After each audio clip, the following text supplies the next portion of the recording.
वास्तविक बुद्धि और सामान्य बुद्धि। सामान्य बुद्धि तो हमारे, जैसे हम सामान्य आदमी को देखते हैं या आम आदमी को हम देखते हैं जो ज्ञान, सच्चा ज्ञान नहीं लेता है, मतलब जो रटता है और जो बिल्कुल भी ज्ञान को समझता नहीं है, जो भी पढ़ाई कर रहा है वो बिल्कुल समझता नहीं है, उसको रट लेता है या कैसे कैसे करके एग्ज़ाम पास कर लेता है रट के, तो वो सामान्य बुद्धि होती है। वास्तविक बुद्धि वो होती है जिसमें आप जो भी सब्जेक्ट पढ़ रहे हैं उसको अच्छे से समझते हैं, जानते हैं। और वास्तविक बुद्धि तब आती है जब आप सच्चे भक्त होते हैं। और सच्चे भक्त कब होंगे? जब अपने आप को जानेंगे, अपने अंदर की कमियों को जानेंगे। और वास्तविक बुद्धि कहाँ से आती है? श्रद्धा से आती है। श्रद्धा माने जब आप वो काम कर रहे हैं जिसमें आपको फल की चिंता नहीं है और डूब के कर रहे हैं, और जिससे तुम्हारी कमियां हट रही है और तुम सत्य की तरफ जा रहे हो, राम की तरफ जा रहे हो, कृष्ण की तरफ जा रहे हो। ये जो है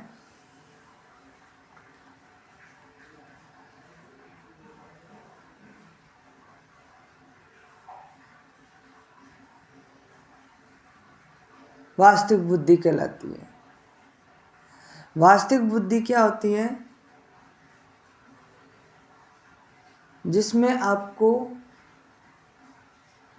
जो आपको सत्य की तरफ ले जाए, जो आपको श्री कृष्ण की तरफ ले जाए, जो आपको अल्लाह की तरफ ले जाए, जो आपको बाबा बुल्ले शाह की तरफ ले जाए, जो आपको कबीर साहब की तरफ ले जाए, मीराबाई की तरफ ले जाए, भगत सिंह की तरफ ले जाए, ये वास्तविक बुद्धि होती है। और सामान्य बुद्धि वो होती है जो तुम्हें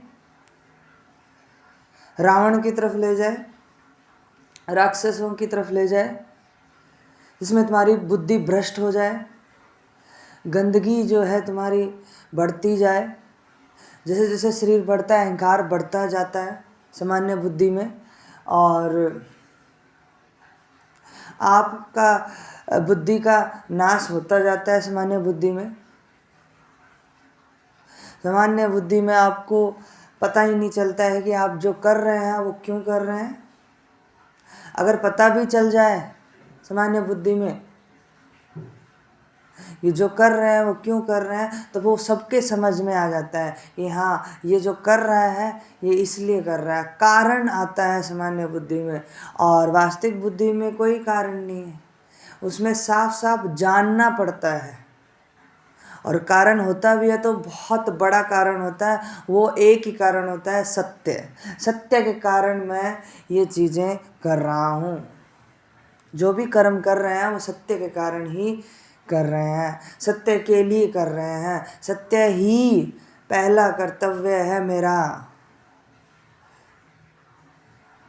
वास्तविक बुद्धि के लिए। वास्तविक बुद्धि तभी आती है जब आपको सत्य से प्रेम हो और सच्चा ज्ञान को समझने की आपके पास श्रद्धा हो। श्रद्धा होनी चाहिए, विश्वास नहीं होना चाहिए। विश्वास तो फिर वो हो गया ना कि किसी पे विश्वास कर रहे हैं। जैसे मान लो एग्जाम्पल लेते हैं, जुन्नू और धनिया दोनों कहीं जा रहे थे और वो बैडमिंटन खेल रहे थे। अब दोनों बैडमिंटन खेल रहे हैं। धनिया ने बैडमिंटन को समझा, जाना, अच्छे से परखा और फिर वो खेली। पर जुन्नू ने कहीं यूट्यूब पे या कहीं पे सुन लिया कि हाँ बैडमिंटन ऐसा खेला जाता है और वहाँ पहुँच गया। सामान्य बुद्धि जुन्नू की और धनिया की वास्तविक बुद्धि, दोनों खेल रहे हैं।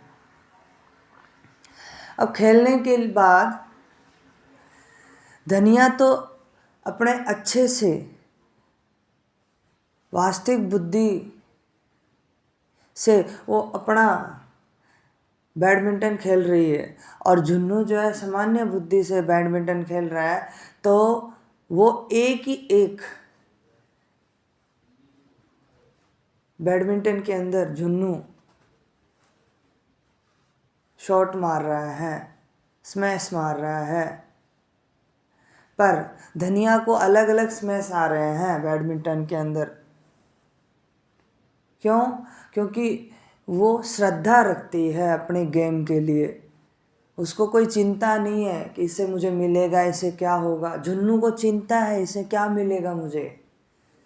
तो जुन्नू को ऐसा लग रहा है अगर मैं अच्छा खेलूँगा तो मुझे धनिया मिलेगी, पर धनिया को ऐसा नहीं है कि अगर मैं अच्छा खेलूँगा तो मुझे जुन्नू मिलेगा, ऐसा कुछ नहीं है। वो अपने गेम से ही प्रेम करती है, इसलिए वो अच्छे से खेल रही है, वास्तविक बुद्धि से खेल रही है, श्रद्धा है उसमें।